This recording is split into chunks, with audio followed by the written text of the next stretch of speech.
Business ఓనర్స్కి sales పీపుల్కి కస్టమర్స్తో ఒక మాట చెప్పాలంటే చాలా భయం.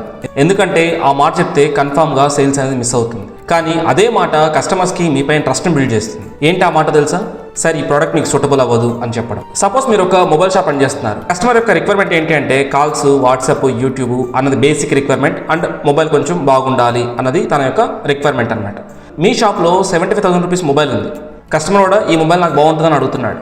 అండ్ ఆ మొబైల్ మీరు అమ్మారంటే మీకు ప్రాఫిట్ కూడా ఎక్కువ వస్తుంది. కానీ కస్టమర్తో సార్ మీ రిక్వైర్మెంట్కి ఈ 20,000 రూపీస్ మొబైల్ పర్ఫెక్ట్గా ఉంటుంది అన్నామనుకోండి, కస్టమర్ ఖచ్చితంగా సర్ప్రైజ్ అవుతాడు. ఎందుకంటే నిజంగా నా గురించి ఆలోచిస్తున్నాడు అన్నట్టు కస్టమర్ ఫీల్ అవుతాడు.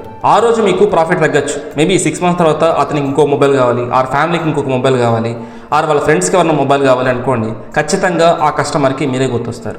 సపోజ్ ఒక కస్టమర్ మీ షాప్కి వచ్చాడు. మీ దగ్గర తన రిక్వైర్మెంట్ బేస్ చేసుకున్న ప్రోడక్ట్ లేదు, దానికంటే హై ఎండ్ ప్రోడక్ట్ ఉంది. మీరు ఆ కస్టమర్స్ దగ్గర ఎథికల్గా సార్ మీ రిక్వైర్మెంట్కి తగిన ప్రోడక్ట్ లేదు, నేను తెప్పిస్తాను అని చెప్పచ్చు. అంతేగాని మనం సేల్ కావాలి కాబట్టి మనము హై ఎండ్ ప్రోడక్ట్ని కస్టమర్ సేల్ చేయడం కరెక్ట్ కాదు. బిజినెస్లో ఆల్వేస్ మనము ఎథికల్ సెల్లింగ్ని ఇంప్లిమెంట్ చేయాలి.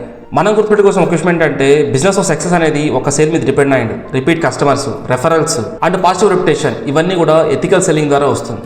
ఎక్కువ ప్రాఫిట్స్ కోసం కస్టమర్స్కి అవసరమైన ప్రోడక్ట్ని రికమెండ్ చేయకండి.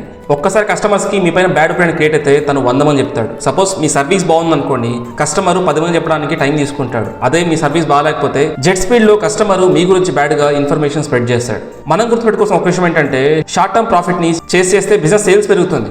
అదే ఎథికల్ సెల్లింగ్ చేస్తే కస్టమర్ని సంపాదించుకుంటారు. మీరు నమ్మకంతో సంపాదించుకున్న కస్టమర్స్ అగైన్ మీకు సేల్స్ ఇవ్వడానికి పాసిబిలిటీస్ ఎక్కువ ఉంటుంది. ఇలాంటి సేల్స్ కంటెంట్ కోసం ఛానల్ని ఫాలో అవ్వండి. Thank you.